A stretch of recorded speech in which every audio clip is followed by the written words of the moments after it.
تاریخ اسلام اور اسلامی کہانیاں۔ حسن بن سبا اور اس کی مصنوعی جنت قسط نمبر 1۔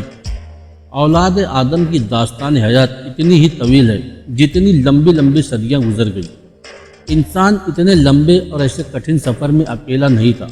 ابلیس اس کا ہم سفر رہا، آخری منزل تک ہم سفر رہے گا۔ اس کا نتیجہ یہ کہ اولاد آدم کی زندگی کی کہانی سزا و جزا کی داستان بن گئی ہے۔ مگر عجوبہ یہ کہ انسان اپنی ہی آپ بیتی پر نگاہ ڈالتا ہے تو محو حیرت ہو جاتا ہے۔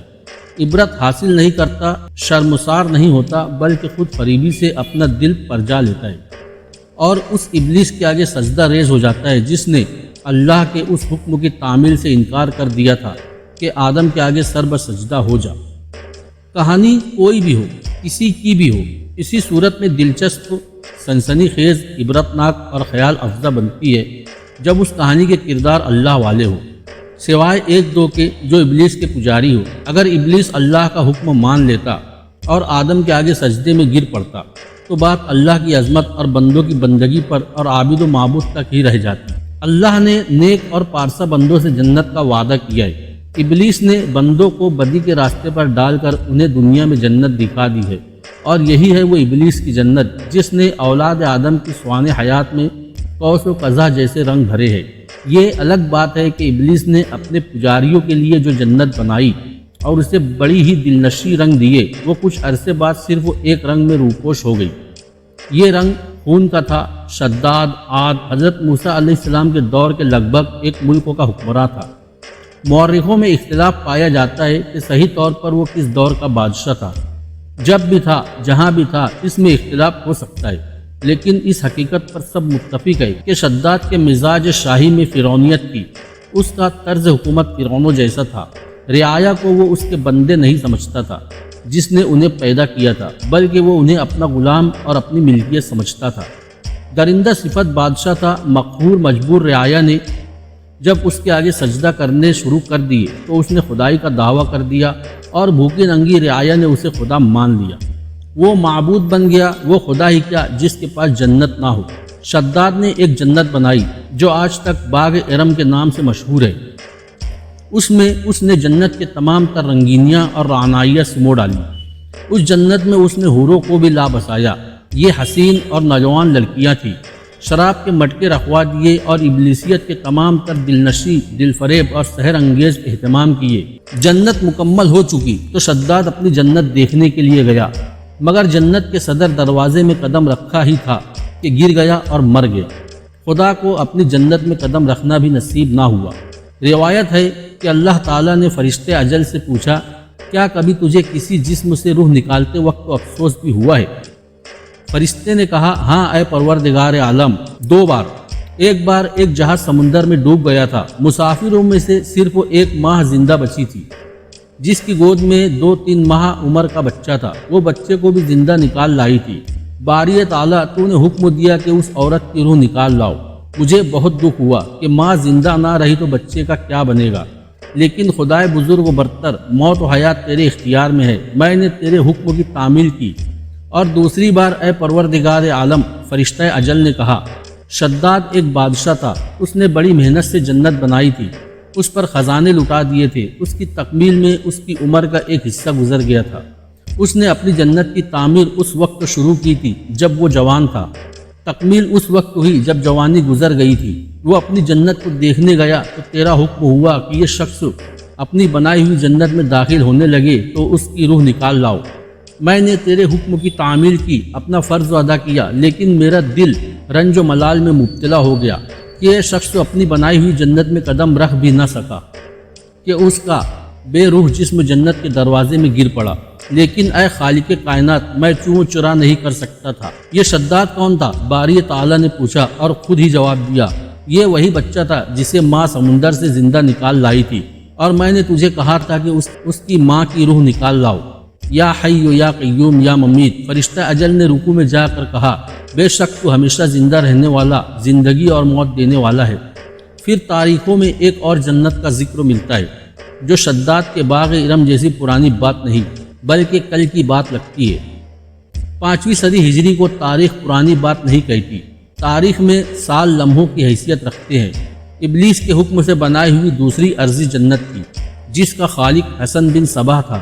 اس نے خدائی کا دعویٰ تو نہیں کیا، لیکن بلا خوف و تردید یہ دعویٰ کرتا تھا کہ خداوند تعالیٰ اس پر وحی نازل کرتا ہے اور براہ راست و احکام دیتا ہے۔ اس کے بنائے ہوئے فرقے کے پیروکار آج بھی موجود ہے۔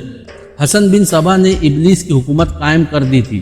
اس نے جو فرقہ بنایا تھا وہ انتہائی خوفناک سازش زوما کے قتل اور بے حد شرمناک اور ہولناک گناہوں کی وجہ سے مشہور ہوا۔ اس فرقے کی بنیاد بدی پر رکھی گئی تھی۔ جتنی بھیانک وارداتیں حسن بن صبا نے کروائی وہ سن کر آج بھی رونگٹے کھڑے ہو جاتے ہیں۔ حسین اور نوجوان لڑکیوں کا جو استعمال حسن بن صبا نے کیا وہ اس سے پہلے یا بعد کے ادوار میں کبھی نہیں ہوا، اور اولاد آدم اور ابلیس کی جو پر اسرار سنسنی خیز اور فکر انگیز کہانیاں اس دور میں ملتی ہے وہ کسی اور دور میں نہیں ملتی۔ بھنگ جسے حشیش کہتے ہیں اس فرقے کی روحانی غذا تھی۔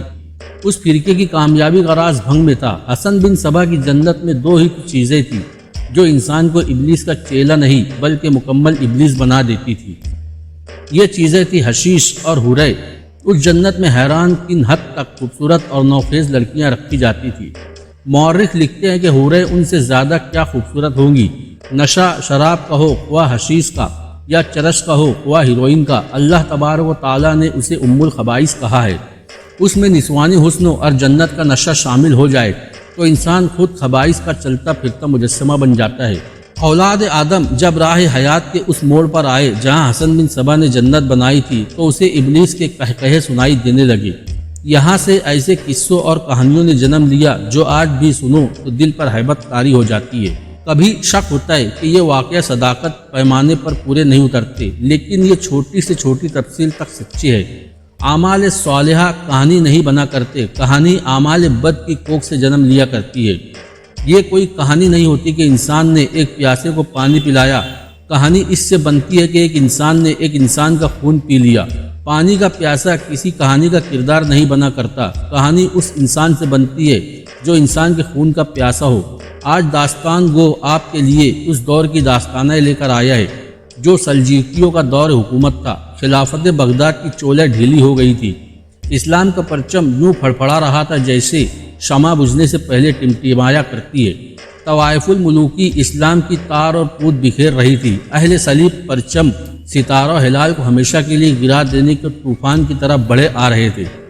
اللہ نے اپنے دین کو ہر دور میں سنبھالا اور سہارا دینے کا سبب پیدا کیا۔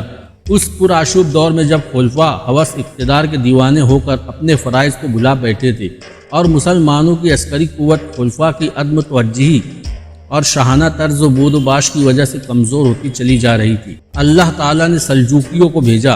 ان ترک و جنگجوؤں نے آ کر اسلام کے گرتے ہوئے پرچم کو تھاما، دین کی بنیادیں مستحکم کی، طوائف الملوکی کا خاتمہ کیا، فوج میں عسکری روح پیدا کی اور اہل صلیب کے لشکروں کے آگے سیسس پلائی دیوار کھڑی کر دی۔ اسی دور میں فرقہ باطنیہ نے سر اٹھایا اور حسن بن صبا ابلیس کے روپ میں سامنے آیا اور جسد اسلام کا کینسر بن گیا۔ حسن بن صبا آیا کہاں سے تھا؟ تھوڑا سا ذکر سلجوقیوں کا بھی ہو جائے تاکہ داستان گو کی بات سمجھنے میں آسان رہے۔ ان کا دور حکومت اسلام کے عروج اور عظمت و اقبال کا زمانہ تھا۔ سلجوقی ایک غیر مسلم جنگجو سلجوق بن یقاق نسل سے تھے جو ترکستان کے خان اعظم کے یہاں ملازم تھا۔ یہ لوگ فطرتاً جنگجو تھے۔ اللہ نے اس غیر مسلم خاندان کو اسلام کی بقا، سلطنت اسلامیہ کی سلامتی اور توسیع اور دین کی فروغ کی سعادت عطا کرنی تھی۔ اس کا سبب یوں بنا کہ سلجوق بن یقاق نے خان ترکستان کی ملازمت چھوڑ دی اور اپنے خاندان کے ساتھ بخارا چلا گیا۔ اس کا قبیلہ بھی اس کے ساتھ ہی ہجرت کر گیا کیونکہ اس میں کچھ ایسے اوصاف تھے کہ قبیلہ اسے اپنا پیر و مرشد مانتا تھا۔ سلجوق اپنے اوصاف اور صلاحیتوں کو کسی بہتر اور عظیم مقصد کے لیے استعمال کرنا چاہتا تھا۔ وہ یقیناً کسی ایسے عقیدے اور ایسے مذہب کی تلاش میں تھا جو فطرت انسانی سے ہم آہنگ ہو۔ بخارا میں وہ اسلام سے متعارف ہوا تو اس نے بلا پش و پیش اسلام قبول کر لیا اور اپنے خاندان اور قبیلے کو اسلام کی بنیادی تعلیمات سے روشناس کرا کے کہا کہ وہ سب مسلمان ہو جائے۔ وہ تو حکم کے منتظر تھے، پورا قبیلہ مسلمان ہو گیا۔ یہ ایک معجزہ تھا، کن فیکن کا مظاہرہ تھا۔ آل سلجوق کی ترکستان میں وحشی، جنگلی اور تہذیب و تمدن سے بے بہرا مشہور تھے۔ جنگجو ایسے کہ ان کی طرف کوئی آنکھ اٹھا کر نہیں دیکھتا تھا۔ لیکن اللہ نے انہی سے اپنے دین کا تحفظ کرانا تھا۔ سلجوق صرف مسلمان ہی نہ ہوئے بلکہ اسلام کو سر بلند کرنے کی ذمہ داری بھی اپنے سر لے لی۔ یہ ایک اور داستان ہے کہ سلجوقیوں نے سلطنت اسلام کی انان کس طرح اپنے ہاتھ میں لی۔ مختصر یہ کہ غیر مہذب اور آوارہ گرد ترک تہذیب اور شائستگی کے پیکر بن گئے۔ تعلیم سے بے بہرہ سلجوقیوں نے عالموں اور فاضلوں کو دربار میں اکٹھا کر کے ان کی پذیرائی کی۔ ان کی خانہ بدوش ذہنیت مدنیت کے رنگ میں رنگی گئی۔ یہ ہمارا عقیدہ ہے کہ دین اسلام کا نور، توحید اور رسالت کا محافظ و ناصر خود اللہ تبارک و تعالی ہے۔ اس کی ذات باری نے جس طرح عرب کے بریا نشینوں، شہرہ نواردوں، گناہوں اور جاہلیت میں ڈوبے ہوئے بندوں کو رسالت اور اپنے دین سے نوازا تھا، اسی طرح پسماندہ ترکوں کو اعزاز بخشا کہ انہیں عسکری قوت اور کردار کی عظمت عطا کی، اور وہ دیکھتے ہی دیکھتے ایران، عراق، شام، الجزیرہ اور ایشیائے کوچک پر چھا گئے۔ ان کے سامنے جو بھی اسلام دشمن طاقت آئی اسے کچل اور مسل کر ختم کر دیا۔ بنیادی تبدیلی تو یہ آئی کہ خلافت عباسیہ کے کردار کی کمزوریوں نے سلطنت میں جو طوائف الملوکی پیدا کر دی تھی اس کا قلعہ کما ہو گیا۔ سلجوقیوں نے اس کا یہ طریقہ اختیار کیا کہ ایک بادشاہی قائم کر دی اور افغانستان سے بحر روم تک کا علاقہ ایک سلطنت بن گیا، اور یہ سلطنت اسلامیہ تھی۔ بادشاہت کا نظام حکومت اسلامی کے منافی ہے، لیکن سلجوقیوں نے سلطنت کو ایک مرکز کے تحت لانے کے لیے بادشاہت کا نظام اپنایا تھا۔ اس کے نتیجے میں یہ فائدہ حاصل ہوا کہ سلطنت میں جو انتشار اور عدم اتحاد پیدا ہو گیا تھا وہ یکجہتی اور قومی اتحاد میں بدل گیا۔ پھر ان سلجوقیوں نے یورپ کے اہل صلیب کی یلغار کو یوں قہر و غضب سے روکا کہ انہیں بار بار حملہ کرنے کے قابل نہ چھوڑا۔ سلجوق بن یقاق کی حکومت اس کے پوتوں تغرل بیگ سلجوقی اور چغرل بیگ سلجوقی تک پہنچی۔ بادشاہوں کے خاندانوں میں یہ روایت لازمی طور پر چلتی رہی کہ سگے بھائی تخت نشی پر ایک دوسرے کے خون کے پیاسے ہو جاتے تھے۔ اگر کوئی بہن ہوتی تو وہ الگ سازشیں کرتی تھی۔ محلاتی سازشیں شاہی خاندانوں میں لازمی سمجھی جاتی تھی، لیکن سلاطین آل سلجوق آپس میں اناد رکھنے کو گناہ سمجھتے تھے۔ تغرل بیگ اور چغرل بیگ سگے بھائی تھے۔ تاریخ بتاتی ہے کہ ان کا آپس میں پیار تھا کہ تخت کا وارث بڑا بھائی تھا، لیکن بڑے نے چھوٹے بھائی کو اقتدار میں اپنے ساتھ رکھا اور دو دارالسلطنت بنا دیے۔ چغرل بیگ کے لیے ترکستان کا مرو اور خراساں کا شہر نیشا پور جو تغرل بیگ کا تھا دارالسلطنت تھا۔ اس طرح بھائیوں میں پیار اور اتحاد بھی قائم رہا، اور سلطنت چونکہ وسیع تھی اس لیے دو دارالسلطنت بننے سے انتظام پہلے سے بہتر ہو گیا۔ آل سلجوق نے خلیفہ کو نہ چھوڑا اور اسے کچھ علاقہ دے کر اس کی حیثیت برقرار رکھی تھی۔ یہاں ایک واقعے کا ذکر بے محل نہ ہوگا۔ اس وقت کا خلیفہ قائم بے امر اللہ تھا۔ ہجری 450 کا ذکر ہے کہ بصاصیری نام کے ایک غیر مسلم نے خلیفہ قائم کو کمزور اور تنہا سمجھ کر بغداد پر حملہ کر دیا اور خلیفہ کو قید میں ڈال دیا۔ تغرل بیگ کو اطلاع ملی تو اس نے بصاصیری پر حملہ کر دیا اور اسے بہت بری شکست دے کر اسے گرفتار کر کے لایا۔ حکم دیا کہ اس کا سر کاٹ کر میرے حوالے کیا جائے۔ تھوڑی ہی دیر میں سر اس کے سامنے پڑا تھا۔ تغرل بیگ نے سر اٹھایا اور خلیفہ کے گھر کی طرف چل پڑا۔ خلیفہ کو بصاصیری کی قید سے رہا کروا لیا گیا تھا۔ تغرل بیگ نے بصاصیری کا سر خلیفہ کے قدموں میں رکھ دیا۔ تغرل خلیفہ قائم بے امر اللہ نے کہا، کیا تم 4 سال انتظار کر سکتے ہو؟ کیسا انتظار؟ تغرل بیگ نے پوچھا۔ میں اس احسان کا تمہیں صلہ دینا چاہتا ہوں جو تم نے مجھ پر کیا ہے۔ خلیفہ قائم نے کہا، پہلی بات یہ ہے محترم خلیفہ، تغرل بیگ نے کہا کہ میں نے آپ پر احسان نہیں کیا، فرض ادا کیا ہے۔ دوسری بات یہ کہ میں 4 سال انتظار کا مطلب نہیں سمجھا۔ میری ایک ہی بیٹی ہے۔ خلیفہ نے کہا، ابھی کمسن ہے، 12-13 سال عمر ہے، 4 سال بعد وہ جوان ہو جائے گی تو اس کی شادی تمہارے ساتھ کراؤں گا۔ یہ ایسا انعام ہے یا تحفہ ہے جو میں کسی غیر عباسی کو نہیں دے سکتا۔ ہم اپنی لڑکی عباسیوں میں ہی بیاہتے ہیں۔ تم سلجوقی ہو لیکن تمہارے احسان کا صلہ اس سے کم نہیں دوں گا۔ میں نے اپنی بیٹی تمہیں دے دی، 4 سال بعد شادی ہو جائے گی۔ 4 سال بعد خلیفہ نے اپنی بیٹی کی شادی تغرل بیگ سے کر دی۔ بادشاہوں کے ہاں رواج یہ رہا ہے کہ انہیں وزیروں کی ضرورت نہیں ہوتی تھی، لیکن رسمی طور پر وہ ایک وزیر اعظم اور برائے نام 2-3 وزیر رکھ لیتے تھے۔ حکم تو بادشاہ کا چلتا تھا، وزیر تائید اور خوشامد کرتے تھے، ان کے مشیر بھی حاشیہ بردار اور جی حضوری ہوتے تھے۔ بادشاہ ان سے رسماً کسی کام یا کسی مسئلے کا مشورہ لیتا تھا تو وہ بادشاہ کی مرضی اور مزاج کے مطابق مشورہ دیا کرتے تھے، لیکن سلجوقیوں کے یہاں یہ رواج نہیں تھا۔ سلاطین آل سلجوق علم و فضل کے قدرداں تھے۔ ان کی کامیابی کی بنیادی وجہ یہی تھی کہ وہ بادشاہوں جیسے دربار نہیں لگاتے تھے، اس لیے وہ خوشامدیوں اور درباریوں کی ضرورت ہی نہیں محسوس کرتے تھے۔ ان کے فیصلے دو ٹوک اور اٹل ہوتے تھے۔ چغرل بیگ اور تغرل بیگ کا دور حکومت تھا، جنہوں نے دو دارالسلطنت بنا لیے تھے۔ چغرل بیگ مرو میں تھا۔ ایک روز ایک جواں سال آدمی اس کی ملاقات کے لیے آیا۔ اس شخص کا لباس بتا رہا تھا کہ وہ معمولی سا کوئی سوالی نہیں، وہ کوئی عالم یا کسی اونچے درجے کے خاندان کا فرد لگتا ہے۔ سلطان کو کیا بتاؤں، آپ کون ہیں؟ دربان نے پوچھا۔ اور غرض ملاقات کیا ہے؟ میرا نام خواجہ حسن طوسی ہے، ملاقاتی نے بتایا۔ نشا پور سے آیا ہوں، نشا پور کے امام موافق کا شاگرد ہوں، ان کے مدرسے سے فارغ التحصیل ہو کر آیا ہوں، فقیہ اور محدث ہوں۔ غرض ملاقات سلطان کو بتاؤں گا۔ دربان کے لیے حکم تھا کہ کوئی عالم ملاقات کے لیے آ جائے تو اسے روکا نہ جائے۔ چنانچہ دربان نے اندر جا کر سلطان چغرل بیگ کو اطلاع دی۔ کیا وہ فقیہ اور محدث لگتا ہے؟ سلطان نے پوچھا۔ ہاں سلطان محترم، دربان نے جواب دیا۔ زبان شائستہ اور لباس عالمانہ ہے، چہرے سے مہذب لگتا ہے، تو اسے اتنی دیر باہر کھڑا رکھنا خلاف تہذیب ہے۔ سلطان نے کہا، اسے فوراً اندر بھیج دو۔ چند لمحوں بعد خواجہ حسن طوسی سلطان چغرل بیگ کے سامنے کھڑا تھا۔ سلطان نے اسے احترام سے بٹھایا۔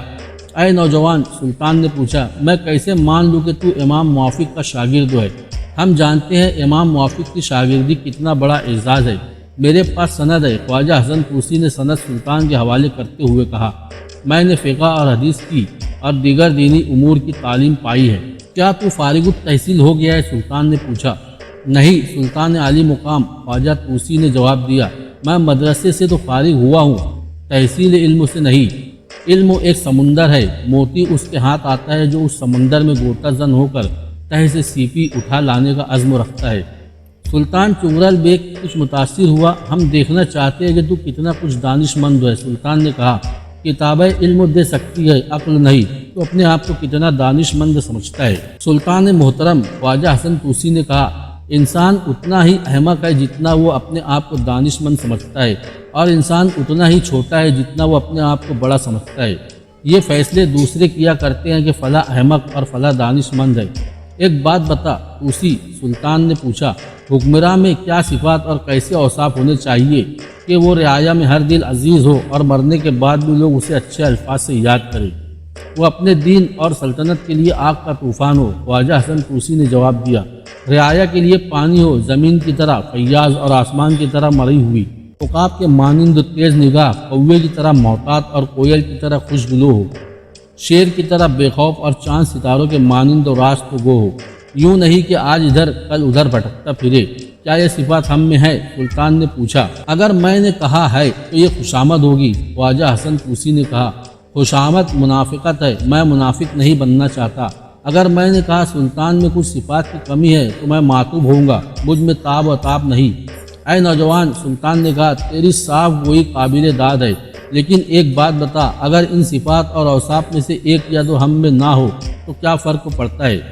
سلطان عالی مقام خواجہ حسن طوسی نے کہا، تسبیح میں 100 دانے اور گرہ صرف ایک ہوتی ہے، اگر یہ ایک گرہ کھل جائے تو تمام دانے بکھر جاتے ہیں۔ ہو سکتا ہے آپ کی وہ وصف کمزور ہو جو گرہ کی حیثیت رکھتا ہے، تو گرہ کسی بھی وقت صفات اور اوصاف کے دانے بکھیر دے گی۔ خواجہ حسن طوسی، سلطان چغرل بیگ نے پرجوش لہجے میں کہا، ہم نے تجھے مشیر مقرر کیا، اگر تو نے راست گوئی اور صداقت پسندی کو قائم رکھا تو یہ ہماری پیشین گوئی ہے کہ ایک روز تو اس سلطنت کا وزیر اعظم ہوگا۔ چنانچہ 20-22 سال بعد سلطان چغرل بیگ کی پیشین گوئی پوری ہو گئی۔ خواجہ حسن طوسی وزیر اعظم بن گیا۔ اس وقت کا سلطان چغرل بیگ کا پوتا سلطان ملک شاہ حکمراں تھا۔ مرو یعنی دوسرے دارالسلطنت میں سلطان ارب ارسلان تھا۔ خواجہ طوسی سلطان الپ ارسلان کا وزیر اعظم تھا۔ خواجہ حسن طوسی تاریخ اسلام کی مشہور و معروف شخصیت ہے۔ اسے سلجوقی سلطانوں نے نظام الملک کا خطاب دیا تھا۔ تاریخوں میں اسے خواجہ حسن طوسی کم نظام الملک کو زیادہ لکھا گیا ہے، اس لیے وہ اسی نام سے جانا پہچانا جاتا ہے۔ وہ دینی امور کا اور فقہ و حدیث کا عالم تھا۔ نظام الملک نے بغداد میں مدرسہ نظامیہ بنایا تھا۔ سلطان صلاح الدین ایوبی رحمۃ اللہ علیہ اور اس کے ساتھ ہی بہاؤالدین شداد کو، جو اس وقت کا مشہور اسکالر تھا، اسی مدرسے میں اکٹھے پڑھے تھے۔ ایک روز نظام الملک طوسی اپنے کام کاج میں مصروف تھا کہ اسے اطلاع ملی کہ نیشا پور سے ایک شخص اسے ملنے آیا ہے اور اپنا نام عمر خیام بتاتا ہے۔ نظام الملک نے ذہن پر زور دیا، یہ نام اسے کچھ مانوس سا لگا اور ایک شک کی بنا پر کہا کہ اسے اندر بھیج دو۔ عمر خیام اندر آیا۔ نظام الملک نے اسے دیکھا تو اچھل کر اٹھا۔ اس نے عمر خیام کو پہچان لیا تھا۔ دونوں اس طرح بغل گیر ہو کر ملے جیسے لمبی مدت کے بچھڑے ہوئے دوست ملا کرتے ہیں۔ وہ تھے ہی پرانے اور بچھڑے ہوئے دوست تو امام موافق کے مدرسے میں ہم جماعت تھے۔ اس مدرسے کے متعلق تاریخوں میں لکھا ہے کہ طلبہ کم ہوا کرتے تھے اور جو بھی طالب علم امام موافق کی شاگردی سے فارغ ہوتا تھا وہ حکومت یا معاشرے میں اونچے درجے پر فائز ہو جاتا تھا۔ اس کی ایک مثال خواجہ حسن طوسی کی تھی جو سلطنت سلجوقی کا وزیر اعظم بنا، نظام الملک کو خطاب پایا اور تاریخ میں آج تک اس کا نام زندہ ہے اور تاابد زندہ رہے گا۔ پھر ایک اور مثال عمر خیام کی ہے۔ عمر خیام کی ربائی آج بھی مشہور ہے، اردو میں بھی ان ربائیوں کا ترجمہ ہوا ہے اور انگریزی میں بھی۔ اس طرح عمر خیام اردو اور انگریزی ادب کا ایک مقبول ترین شاعر بن گیا ہے۔ عمر خیام کوئی عام قسم کا شاعر نہ تھا، وہ فلسفی شاعر تھا۔ اس کی رباعیوں میں نسوانی حسن کی رعنائیہ تو بہت ہے، لیکن ان رباعیوں میں زندگی کا فلسفہ اور دانش ہوتی تھی۔ اس کی رباعیہ خیال کی گہرائیوں کی بدولت آج بھی زندہ ہے۔ یہی نہیں، عمر خیام حکیم بھی تھا۔ اس نے حکمت کی پریکٹس ہی نہیں کی تھی بلکہ بعض لا علاج امراض کی دوائیاں بھی ایجاد کی تھی۔ ایک روایت یہ بھی ہے کہ عمر خیام نے آب حیات بھی تیار کر لیا تھا جو ہر مرض کی دوا اور لا محدود عمر کا ضامن تھا، لیکن یہ محض روایت ہے، کسی بھی مورخ نے آب حیات کا ذکر نہیں کیا۔ یہ تھا عمر خیام جو اپنے پرانے ہم جماعت خواجہ حسن طوسی نظام الملک سے ملنے آیا تھا۔ یہاں یہ بتانا بھی ضروری ہے کہ عمر خیام کسی امیر باپ کا بیٹا نہیں تھا۔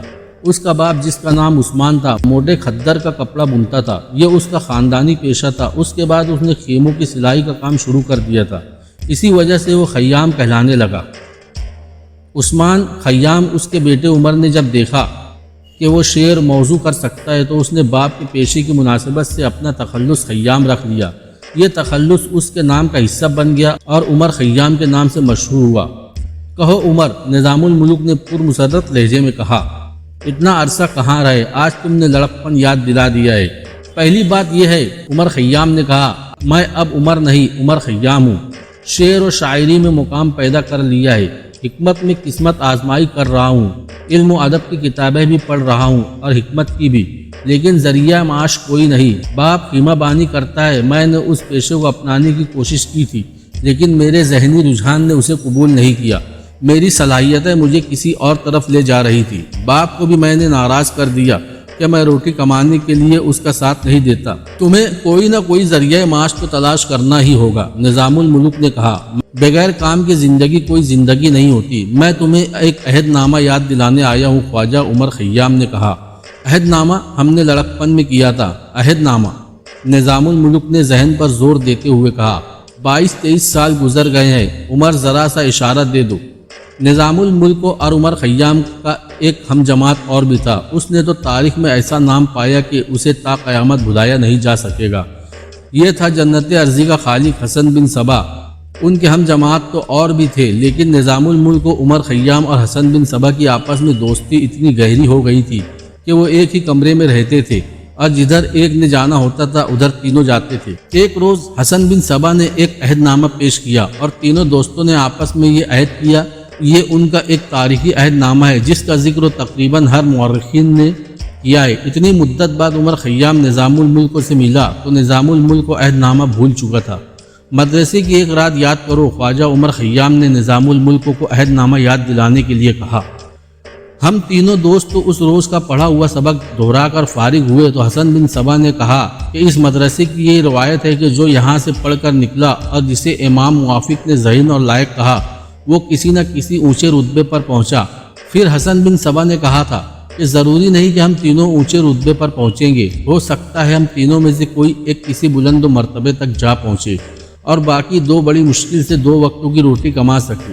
پھر حسن بن صبا نے کہا تھا کہ آؤ آپس میں عہد کرے کہ ہم میں سے جو بھی کسی اونچے منصب یا رتبے پر پہنچا تو وہ دونوں دوستوں کی مالی معاونت کرے گا اور انہیں اپنی خوش بختی میں برابر کا شریک بنائے گا، یا ان کے ذریعہ معاش کا بندوبست کرے گا اور طوطا چشمی اور خود غرضی سے گریز کرے گا۔ ہم تینوں نے پوری سنجیدگی اور سچے دل سے عہد و پیمان کیے تھے کہ ایسا ہی ہوگا۔ ہاں عمر، نظام الملک نے مسکراتے ہوئے کہا، مجھے یاد آ گیا ہے۔ جہاں تک مجھے یاد ہے میں نے سب سے زیادہ پرجوش طریقے سے عہد کیا تھا کہ مجھے اللہ نے کوئی بڑا رتبہ دے دیا اور میرے دونوں دوستوں کو میری ضرورت محسوس ہوئی تو میں ان کی مالی اور ہر طرح کی معاونت کروں گا۔ تو پھر خواجہ عمر خیام نے کہا، میں تمہیں بتا چکا ہوں کہ اتنا عرصہ میرا کوئی ذریعہ معاش نہیں بنا، میں اس کا کچھ بندوبست کر دوں گا۔ نظام الملک نے کہا، تم صاحب علم و فضل ہو، فلسفہ شاعری اور حکمت میں دسترس رکھتے ہو، میں سلطان سے کہوں گا کہ تم سلطنت کے لیے معتمد اور سود مند ثابت ہو سکتے ہو، اور میں سلطان سے یہ کہوں گا کہ تمہیں میرے ساتھ ملازمت دے دی جائے اور تمہیں میرا معاون بنا دیا جائے۔ یہ سلاطین مجھے اچھا چاہتے ہیں اور مجھ سے بہت ہی متاثر ہے، میں تمہارے کردار کی عظمت کو خراج تحسین پیش کرتا ہوں۔ عمر خیام نے کہا، لیکن خواجہ تم تو مجھے اعلیٰ منصب پر اپنے ساتھ بٹھانا چاہتے ہو، لیکن میں اس منصب کے قابل نہیں ہوں، میں ساری عمر تمہارا مشکور و ممنون رہوں گا۔ نہیں عمر، نظام الملک نے کہا، میرا خیال ہے کہ ذریعہ معاش کے بغیر تم نے جو اتنا عرصہ گزارا ہے اس کے زیر اثر تمہیں اپنے آپ پر اعتماد نہیں رہا۔ میں تمہارا اعتماد بحال کرنا چاہتا ہوں اور مجھے پوری امید ہے کہ سلطان محترم میرے کہنے پر تمہیں اچھے منصب پر قبول کر لیں گے۔ نہیں خواجہ، یہ بات نہیں، عمر خیام نے کہا، میں کام کرنے سے نہیں گھبراتا اور بے روزگاری نے مجھ پر کوئی نقصان دہ اثر نہیں چھوڑا۔ میری صلاحیتیں جس طرف چل نکلی ہے میں چاہتا ہوں کہ میں اسی راستے کی طرف منزل تک پہنچ جاؤں۔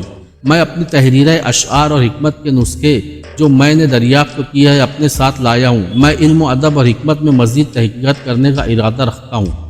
ایک نظر انہیں دیکھ لو، میرے پاس کوئی پیسہ نہیں جس سے میں اپنے اس تحقیقی مسلک کو آگے بڑھاؤں۔ اگر میں نے ملازمت قبول کر لی تو اس سے صرف یہ حاصل ہوگا کہ میں اور میرے اہل و عیال باعزت روٹی کھا لیں گے اور مجھے عزت حاصل ہو جائے گی۔ میری اس بات پر غور کرو خواجہ، میں صرف اپنے اور اپنے گھر والوں کے لیے روٹی نہیں چاہتا، میں بنی نوع انسان کے لیے کچھ کرنے کا ارادہ رکھتا ہوں۔ میں نے نایاب اور انتہائی کارآمد جڑی بوٹیاں تلاش کرنی ہے اور کچھ قیمتی سامان بھی درکار ہے۔ اس کے ساتھ ساتھ میرے پاس اتنی رقم ہونی چاہیے جس سے میں گھر والوں کو 2 وقتوں کی روٹی مہیا کر سکوں۔ نظام الملک نے اس کے کاغذات کا پلندہ دیکھا، تب اسے اندازہ ہوا کہ یہ شخص علم و ادب کے لیے اور حکمت کے لیے کتنا بڑا کام کر رہا ہے، اور اگر اسے مالی معاونت مل جائے تو بنی نوع انسان کے لیے اس کی یہ کاوش بہت ہی سود مند ثابت ہوگی۔ چنانچہ اس نے عمر خیام کو اپنے ہاں مہمان رکھا اور اس کا یہ تحقیقی کام سلطان الپ ارسلان کو دکھایا اور اسے اس تحقیق کی افادیت اور اہمیت بتائی۔ پہلے بیان ہو چکا ہے کہ سلاطین سلجوق علم و فضل اور عمر خیام جیسے تحقیقی کام کرنے والوں کی بہت قدر کرتے تھے۔ سلطان نے عمر خیام کے لیے 1200 مسکال سونا سالانہ وظیفہ مقرر کر دیا۔ آج کی کرنسی کے حساب سے 1200 مسکال 35,000 روپے کے برابر تھے۔ عمر خیام پہلا وظیفہ وصول کر کے نیشا پور چلا گیا۔ عمر خیام کو اتنی زیادہ مالی سہولت حاصل ہو گئی تھی تو وہ علم و حکمت کے تحقیقی کاموں میں مصروف ہو گیا۔ اس نے اپنی پہلی جو کتاب لکھی وہ عقیدت مندی اور شکریہ کے طور پر خواجہ نظام الملک کے نام سے منسوب کی۔ پھر اس نے اپنی تحقیق اور تجربات کی ایک اور کتاب مرتب کی جس کا نام علم المساحات المعقبات تھا، اور پھر اس نے عقیدت کے اصول و مسائل پر ایک کتاب لکھی۔ عمر خیام علم قافیہ میں بھی دسترس رکھتا تھا۔ ان کی کتابوں کی بدولت عمر خیام ایران میں اس قدر مشہور و مقبول ہو گیا کہ اسے ابو علی سینا کا ہم پلہ سمجھا جانے لگا۔ عمر خیام کا مستقل قیام نیشا پور میں تھا۔ نیشا پور خراساں کا دارالسلطنت تھا اور وہاں کا سلطان ملک شاہ تھا۔ ملک شاہ ارباب علم و نور اہل نظر کا اتنا قدرداں تھا کہ اس نے عمر خیام کی شہرت سنی تو اسے نیشا پور بلایا اور اسے اصلاح تقویم کی ذمہ داری سونپ دی۔ عمر خیام علم العادات میں بھی دسترس رکھتا تھا۔ اس علم میں اس نے خاصی اصلاح و ترمیم کی تھی۔ یہ تھا عمر خیام۔ جیسے خواجہ حسن طوسی نظام الملک نے بام عروج پر پہنچایا، اس کا ایک تیسرا دوست بھی تھا، حسن بن صبا۔ ہم ذرا پیچھے چلتے ہیں، جہاں عمر خیام نظام الملک کے پاس مرو گیا تھا۔ عمر خیام نے نظام الملک کو مدرسے کے دور کا عہد نامہ یاد دلایا تو حسن بن صبا کا ذکر آیا۔ کیا جانتے ہو عمر وہ کہاں ہے؟ نظام الملک نے پوچھا۔ میں اتنا ہی جانتا ہوں کہ وہ رے چلا گیا تھا، عمر خیام نے جواب دیا۔ وہ وہیں کا رہنے والا تھا۔ تمہیں یاد ہوگا وہ خاصا ہوشیار اور چالاک ہوا کرتا تھا۔ تمہیں شاید یاد نہ ہو اس نے مدرسے کے ایک لڑکے کے کچھ پیسے چرا لیے تھے۔ ہم دونوں نے اس کی وکالت کی تھی کہ حسن چور نہیں ہو سکتا، لیکن اس نے یہ چوری کی تھی، پھر بھی ہم نے اسے دوست بنائے رکھا تھا۔ ہاں عمر، نظام الملک نے کہا، مجھے یاد آ گیا، اس میں کوئی ایسی بات ضرور تھی جو ہمیں اتنی اچھی لگتی تھی کہ میں اس کے بغیر اپنے آپ کو ادھورا سمجھتا تھا۔ یہ اس کی زبان کا کمال تھا۔ عمر خیام نے کہا، بولتے تو ہم بھی ہیں، لیکن جب وہ بولتا تھا تو کچھ اور ہی تاثر پیدا ہوتا تھا۔ ویسے بھی وہ خوبرو تھا، اس کی آنکھوں میں کوئی ایسی تاثیر تھی کہ وہ آنکھوں میں آنکھیں ڈال کر بات کرتا تھا تو سننے والا بلا پش و پیش اس کی بات مان لیتا تھا۔ دونوں دوست تو حسن بن صبا کی باتیں کرتے رہے۔ 2-3 دنوں بعد عمر خیام چلا گیا۔ 4-5 دن گزرے ہوں گے کہ نظام الملک کو اطلاع ملی کہ رے سے ایک آدمی اسے ملنے آیا ہے، اپنا نام حسن بن صبا بتاتا ہے۔ حسن بن صبا نظام الملک نے بڑے اشتیاق سے کہا اور اٹھتے ہوئے بولا، اسے فوراً اندر بھیجو۔ حسن بن صبا اندر آیا تو نظام الملک کو اپنے استقبال کے لیے دروازے میں کھڑا پایا۔ دونوں ہم جماعت دوستوں تادیر بغل گر رہے۔ میں نے سنا کہ میرا دوست وزیر اعظم ہو گیا ہے تو میں خوشی سے پھٹنے لگا۔ حسن بن صبا نے کہا، میں اٹھ دوڑا کہ اپنے لڑکپن کے جگری یار کو وزارت عظمیٰ کی مسند پر بیٹھا دیکھوں۔ وہ تو تم نے دیکھ لیا ہے۔ نظام الملک نے کہا، یہ بتا یہ 22-23 سال کہاں رہے اور ذریعہ معاش کیا ہے؟ خاک ہے میرا ذریعہ معاش۔ حسن بن صبا نے کہا، بہت قسمت آزمائی کی، مصر تک گیا لیکن قسمت نے کہیں بھی ساتھ نہ دیا۔ کچھ دنوں کے لیے روزگار ملا، پھر وہی بے روزگاری۔ ایک جگہ گیا تو مجھے بہت اچھا جواب ملا۔ مجھے کہا گیا کہ تم نے تعلیم ایسی اور اتنی زیادہ پائی ہے کہ تم کوئی چھوٹی نوکری نہیں کر سکتے اور اسی وجہ سے تمہارا دماغ تجارت کو بھی قبول نہیں کرتا۔ ہاں حسن، نظام الملک نے کہا، اس شخص نے دانش مندی کی بات کی ہے۔ امام موافق کا شاگرد کوئی عام سی نوکری نہیں کر سکتا اور وہ دکانداری بھی نہیں کر سکتا۔ ہمارا دوست تو عمر آیا تھا، وہ اب عمر خیام ہے۔ اس نے فلسفہ، علم و ادب اور حکمت میں بہت کام کیا ہے لیکن ذریعہ معاش کوئی نہیں۔ ہاں عمر، حسن بن صبا نے کہا، ہمارا پیارا دوست تو اسے فلسفی اور شاعر ہی بننا تھا۔ اس نے مجھے عہد نامہ یاد دلایا تھا۔ نظام الملک نے کہا، میں تو اس عہد نامے کو بھول گیا تھا جو ہم تینوں دوستوں نے ایک رات مدرسے میں کیا تھا۔ پھر تم نے اس کے لیے کچھ کیا ہے؟ ہاں حسن، نظام الملک نے کہا، میں نے اس کے لیے سالانہ وظیفہ منظور کرا لیا ہے۔ میں بھی تمہیں وہی عہد نامہ یاد دلانے آیا ہوں، حسن بن صبا نے کہا، لیکن مجھے وظیفہ نہیں چاہیے، مجھے اپنی تعلیم اور خاندانی حیثیت کے مطابق ملازمت چاہیے۔ میں دوستی کا حق ادا کروں گا، حسن نظام الملک نے کہا، میں لڑکپن کے عہد نامے کا پورا پاس کروں گا۔ تم سلطان سے ملنے کے لیے تیار ہو جاؤ، میں اس کے ساتھ پہلے ہی بات کر لوں گا۔ معروف تاریخ نویس ابن اسیر نے چند ایک مورخوں کے حوالے سے لکھا ہے کہ وہ عہد طفلی کا ایک عہد نامہ تھا جس کی حیثیت ایک مذاق سے بڑھ کر کچھ بھی نہیں تھی۔ نہ ہی یہ عہد نامہ قرآن پر ہاتھ رکھ کر حلفیہ کیا گیا تھا، لیکن نظام الملک کو صاحب کردار اور دیندار آدمی تھا۔ سلطان چغرل بیگ نے اس میں یہی اوصاف دیکھ کر اسے اعلیٰ منصب پر فائز کیا تھا اور انہی اوصاف کی بدولت وہ سلطنت کا وزیر اعظم بن گیا تھا۔ اس نے لڑکپن کے عہد نامے کا اتنا پاس کیا کہ سلطان کے آگے حسن بن صبا کے کردار، تعلیم اور دانش مندی ایسے انداز سے بیان کی کہ سلطان متاثر ہو گیا۔ اس نے حسن بن صبا سے کہا کہ وہ اسے سلطان سے ملوائے گا اور وہ اپنی تعلیم اور دانش مندی کا پر اثر مظاہرہ کرے گا۔ حسن بن صبا فن گفتگو کا تو استاد تھا۔ نظام الملک نے اسے سلطان کے سامنے پیش کیا تو اس نے زبان کا جادو چلا کر سلطان کو متاثر کر لیا۔ اس کا راستہ تو نظام الملک نے پہلے ہی صاف کر دیا تھا۔ یہ فیصلہ وزیر اعظم کو کرنا چاہیے کہ اس دانش مند شخصیت کو کس منصب پر فائز کیا جائے۔ سلطان نے کہا، میں حسن بن صبا کو سلطان عالی مقام کے معتمد خاص کے رتبے سے کم درجے کا کوئی نہیں سمجھتا۔ نظام الملک نے کہا، سلطان عالی مقام کو ایک معتمد خاص کی ضرورت بھی ہے، ہمیں منظور ہے۔ سلطان نے کہا، آپ انہیں رکھ لیں اور انہیں اچھی طرح بتا دیں کہ ان کا کیا کام ہوگا۔ انہیں تمام تر امور سلطنت سمجھا دے، کچھ دن اپنی نگرانی میں رکھے۔ اس طرح حسن بن صبا کو وہ رتبہ مل گیا جو اختیارات کے لحاظ سے وزارات سے کم نہ تھا۔ وہ اسی دن اپنا سامان اور بیوی بچوں کو لانے کے لیے روانہ ہو گیا۔ نظام الملک کو محسوس نہ کر سکا کہ اس نے ابلیس کے لیے جنت کا دروازہ کھول دیا ہے۔ حسن بن صبا کون تھا؟ اس کا باپ خراساں کے شہر طوس کا رہنے والا تھا۔ اس کا نام علی بن احمد تھا اور وہ اسماعیلی مذہب کا پیروکار تھا۔ حسن بن صبا طوس میں پیدا ہوا تھا۔ اس کا باپ شہر رے میں جا کر رہائش پذیر ہو گیا۔ رے کا حاکم ابو مسلم رازی تھا۔ علی بن احمد نے ابو مسلم رازی تک رسائی حاصل کر لی تھی۔ اس کا کام تھا ابو مسلم رازی کی خوشامد کرنا اور لوگوں کے خلاف مخبری کرنا۔ وہ چاہتا تو کسی شریف آدمی کو ناکردہ گناہ میں گرفتار کرا دیتا اور کسی مجرم کو جھوٹ کے ذریعے بے گناہ ثابت کرا دیتا۔ رے تجارت کا مرکز تھا جہاں غیر ملکی تاجر آتے رہتے تھے۔ علی بن احمد منڈی میں چلا جاتا اور کسی نہ کسی غیر ملکی تاجر کو جھانسا دے کر اس کا مال اڑا لیتا یا کچھ رقم بٹور لیتا تھا۔ یہ کام وہ ایسی مہارت اور ایسے معزز انداز سے کرتا تھا کہ نقصان اٹھانے والے اس پر ہاتھ ڈالنے سے جھجکتے تھے۔ اس کے متعلق مشہور تھا کہ وہ رے کے حاکم ابو مسلم رازی کا خاص آدمی اور اس کا منظور نظر ہے۔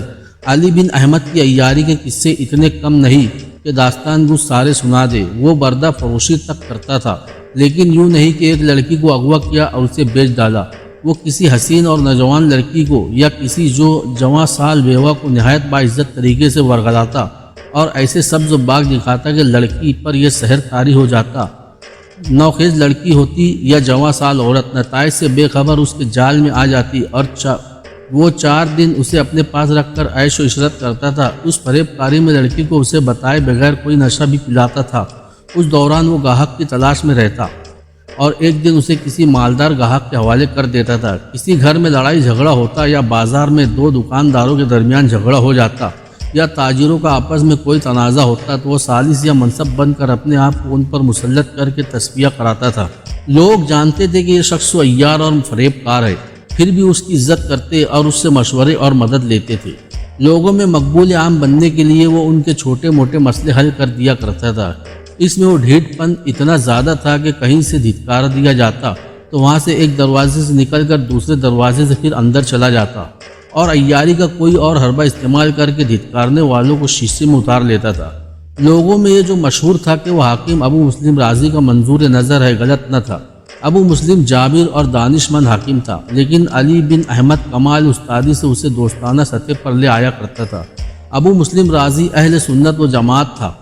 علی بن احمد بلا شک و شبہ اسماعیلی تھا، لیکن ابو مسلم کو اس نے یقین دلایا تھا کہ وہ اہل سنت ہے۔ ایک بار ابو مسلم کو مصدقہ اطلاع ملی کہ علی بن احمد سنی نہیں اسماعیلی ہے۔ ابو مسلم نے اس سے جواب طلبی کی تو اس نے قرآن ہاتھوں پر اٹھا کر قسم کھائی اور کہا کہ وہ سنی مسلمان ہے۔ اس کا بیٹا حسن بن صبا کئی سالوں سے ایک اسماعیلی عالم اور اطالق عبد المالک بن عطاش کے یہاں تعلیم حاصل کر رہا تھا۔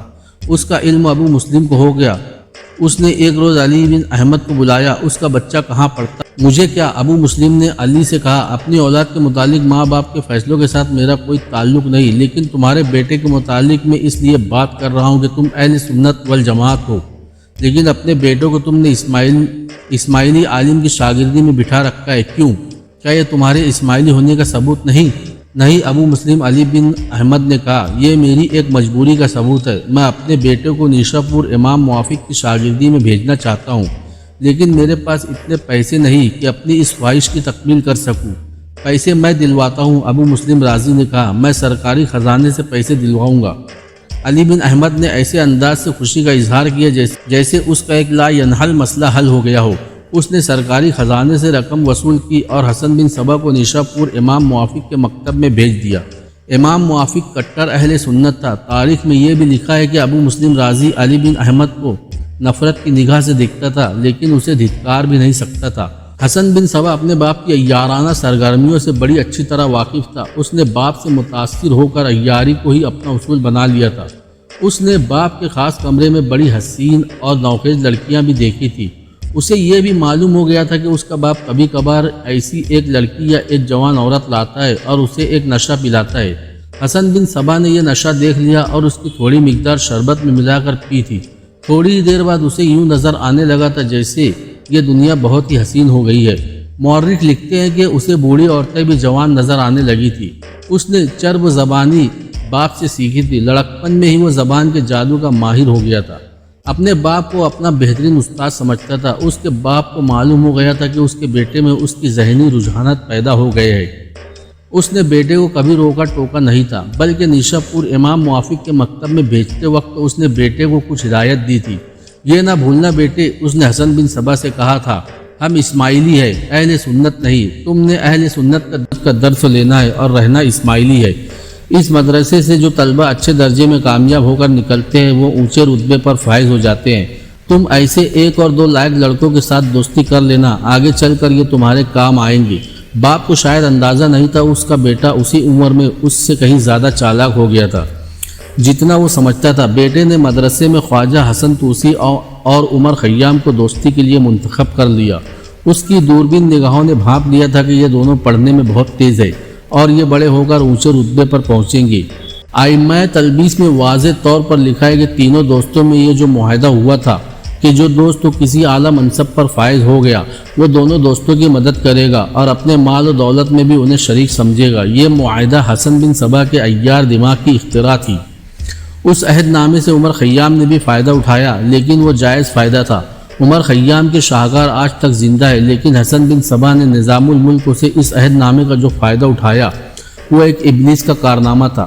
یہ حسن بن صبا کا پہلا قدم تھا۔ وہ جب نظام الملک کے پاس یہ سن کر گیا تھا کہ وہ وزیر اعظم ہو گیا ہے تو اس نے جھوٹ بولا تھا کہ وہ اتنا عرصہ بے روزگار رہا ہے۔ وہ کچھ خفیہ سرگرمیوں میں مصروف رہا تھا۔ وہ اپنا ایک فرقہ بنانے کے لیے زمین ہموار کر رہا تھا۔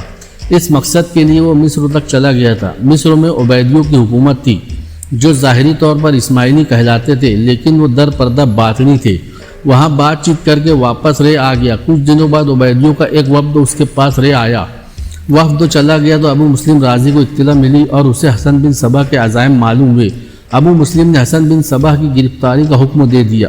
حسن بن صبا کو قبل از وقت پتہ چل گیا اور وہ بھاگ گیا۔ وہ اس وقت زمین دوز روپوسی سے ابھرا جب وہ نظام الملک کی مروت اور کوششوں سے سلطان ملک شاہ کے معتمد خاص کا منصب حاصل کر چکا تھا اور رے اپنا سامان اور اپنی بیوی بچے لینے آیا تھا۔ ابو مسلم خاموش ہو گیا۔ اس وقت اس کا باپ بستر مرگ پر پڑا تھا۔ حسن بن صبا نے آ کر اسے خوشخبری سنائی کہ اسے یہ رتبہ مل گیا ہے۔ اب میں سکون سے مروں گا۔ باپ نے کہا، میں تمہیں اسی منصب پر دیکھنا چاہتا تھا۔ جانتے ہو اب تمہیں کیا کرنا ہے؟ جانتا ہوں، حسن بن صبا نے کہا سب سے پہلے نظام الملک کو اس کرسی سے اٹھانا، محل سے نکلوانا اور خود وزیر اعظم بننا ہے۔ شاباش، باپ نے کہا، تم دروازے میں داخل ہو گئے ہو۔ اہم کمروں پر قبضہ کرنا تمہارا کام ہے۔ یاد رکھو بیٹے، بدی میں بڑی طاقت ہے، اس سے زیادہ طاقت عورت اور نشے میں ہے۔ ان دو چیزوں کے ذریعے تم دنیا کے سب سے زیادہ طاقتور بادشاہ کو اپنے قدموں میں بٹھا سکتے ہو۔ باپ کو ہچکی آئی اور اس کے ناپاک جسم سے روح نکل گئی، لیکن وہ اپنی ابلیسیت اپنے بیٹے میں منتقل کر گیا۔ یہاں سے عورت اور نشے کی عیاری اور بدی کی ایسی داستان نے جنم لیا جن سے زمین اور آسمان کانپ اٹھے۔ آج بھی سنو تو رونگٹے کھڑے ہو جاتے ہیں۔ سلسلہ جاری ہے دوستو، چینل کو سبسکرائب اور ویڈیو کو لائک کرنا نہ بھولیں اور ویڈیو کو اپنے دوستوں کے ساتھ شیئر بھی کریں۔